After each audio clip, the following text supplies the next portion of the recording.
नमस्कार, आप देख रहे हैं आपका अपना शो लीगल हेल्पलाइन और मैं हूं आपके साथ प्रियंका। और इस कार्यक्रम में हमारे कानूनी विशेषज्ञ रोजमर्रा की जिंदगी की समस्याओं से जुड़े हुए कानूनी मसलों पर आपकी शंकाओं का समाधान करेंगे।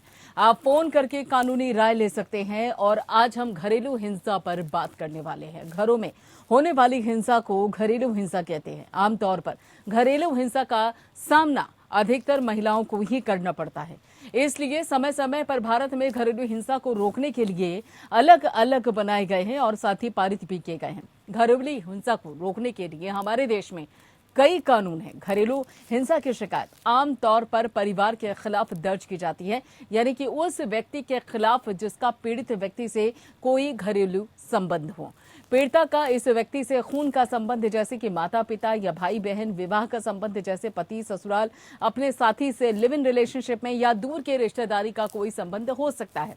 हिंसा या दुर्व्यवहार करने वाला पुरुष या महिला हो सकती है। महिलाओं के लिए घरेलू हिंसा के खिलाफ आवाज उठाना सबसे बड़ी चुनौती होती है और इसकी एक बड़ी वजह होती है महिलाओं को घरेलू हिंसा के खिलाफ कैसे शिकायत दर्ज कराई जाए, उसकी सही जानकारी नहीं होती है। भारत में घरेलू हिंसा के खिलाफ घरेलू हिंसा अधिनियम 2005 मौजूद है और इस कानून के तहत अगर घरेलू हिंसा के शिकार हैं तो आप इसके खिलाफ आवाज उठा सकती हैं और पुलिस में इसकी शिकायत भी दर्ज करा सकती हैं। कई सारे सवालों से पीड़ित महिला का सामना होता है। महिला हिंसा का अपराध कानून के तहत किसी भी वयस्क पुरुष के विरुद्ध शिकायत दर्ज करा सकती है और ऐसे में मामलों में जब महिला विवाहित है और विवाह की तरह संबंध में रह रही है तो वह हिंसा अपराध करने वाले पति, पुरुष या फिर महिला संबंधियों के विरुद्ध भी शिकायत दर्ज करा सकती है। इस प्रक्रिया में आने वाली अड़चन को हम सवाल और जवाब के माध्यम से देने की कोशिश कर रहे हैं, जो आपको शिकायत दर्ज कराते समय काफी मददगार साबित हो सकती है। हमारे आज के कानूनी विशेषज्ञ हैं अधिवक्ता विवेक नासा जी। और विवेक जी घरेलू हिंसा से जुड़े तमाम कानूनी पहलुओं की जानकारी आपको देंगे। अगर आपका घरेलू हिंसा से जुड़ा कोई सवाल है तो आप हमें फोन कर अपनी बात कह सकते हैं, अपना सवाल पूछ सकते हैं। हमारा जो फोन नंबर है वो आपकी टेलीविजन स्क्रीन पर भी हम थोड़ी देर में आपके सामने फ्लैश कर देंगे। यहाँ पर जो टेलीफोन नंबर्स हैं वो है 7065013841 और साथ ही दूसरा नंबर है 8377009636।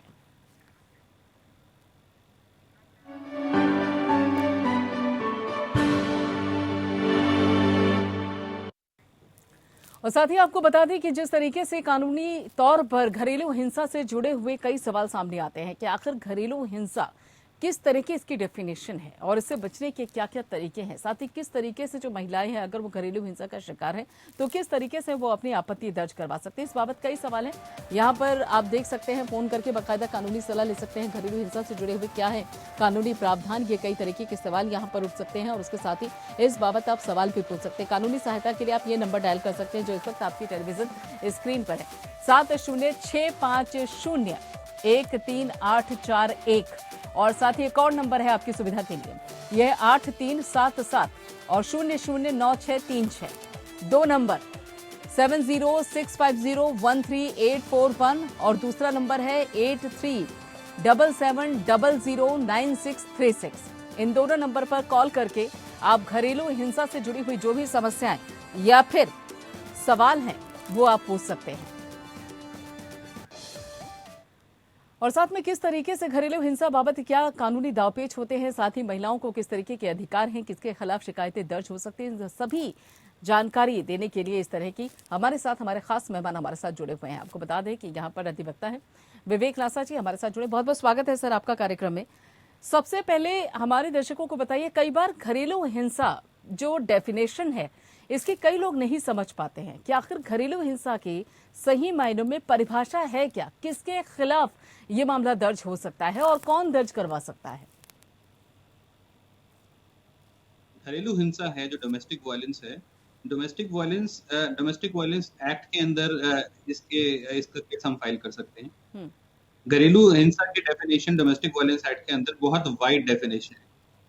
वाइड डेफिनेशन का मतलब यही है कि इसमें अलग अलग तरीके से केस फाइल कर सकते हैं। घरेलू हिंसा would include any kind of physical violence, किसी के साथ किसी भी तरीके का फिजिकल वायलेंस हो रहा है या कोई मेंटल वायलेंस हो रहा है या किसी भी तरीके की हैरासमेंट हो रही है या किसी भी तरीके का इकोनॉमिक अब्यूज है, सेक्सुअल अब्यूज है। सो ये घरेलू हिंसा में डेफिनेशन इतनी वाइड है कि कोई भी महिला अगर उसको किसी भी तरीके की प्रताड़ना की जा रही है, तो वो घरेलू हिंसा कानून 2005 के अंदर अपनी कंप्लेंट फाइल कर सकती है। वो अपनी कंप्लेंट या तो डायरेक्ट कोर्ट में दे सकती है, या वो डिस्ट्रिक्ट प्रोटेक्शन ऑफिसर के पास अप्रोच कर सकती है और उससे जाके अपनी कंप्लेंट देगी।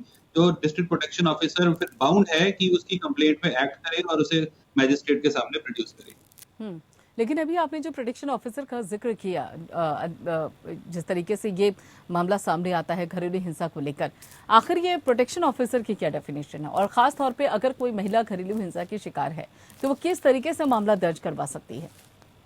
जी, जैसा कि मैंने कहा कि पहले जो प्रोटेक्शन अगर हम प्रोटेक्शन ऑफिसर की बात करें, तो protection officer domestic violence act के अंदर ही अपॉइंट किए हुए हैं। ये सरकार ने अपॉइंट किए होते हैं प्रोटेक्शन ऑफिसर, और वो उनकी ड्यूटी ही यही होती है जिन महिलाओं के साथ घरेलू प्रताड़ना की जा रही है, जिनके साथ घरेलू हिंसा की जा रही है। जैसे कि मैंने बताया, जो भी चीजें घरेलू हिंसा में इंक्लूड की जा सकती हैं, जो डेफिनेशन से बताया, वो सारी चीजें ले जाकर अगर आप एक रिटन कंप्लेंट या तो डिस्ट्रिक्ट प्रोटेक्शन ऑफिसर को दे, वो या फिर आप ओरल कंप्लेंट भी दे सकते हैं, जिसके तहत वो एक डोमेस्टिक इंसिडेंट रिपोर्ट बनाने के लिए बातें हैं।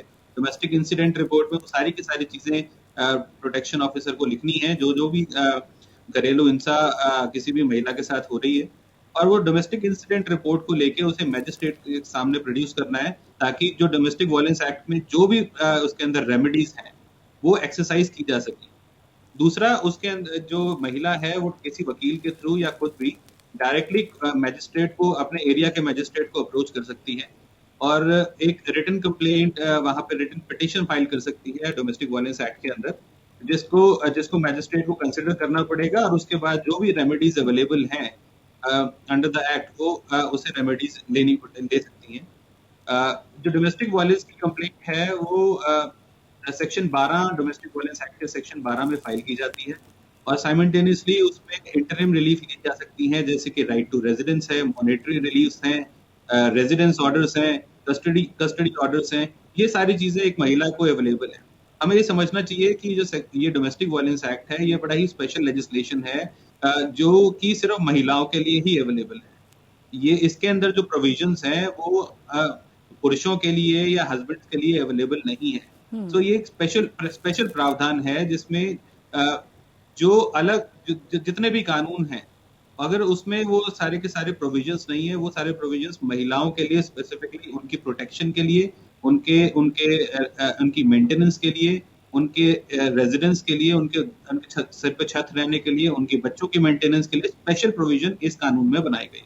ठीक है, और यहाँ पर अगर देखा जाए घरेलू हिंसा रिपोर्ट, ये DIR बाकायदा शब्द इस्तेमाल किया जाता है, इसकी क्या डेफिनेशन है? और उसके साथ साथ अगर यहाँ पर पीड़ित की बात की जाए तो उसके पास अधिकार क्या है राहत पाने के लिए?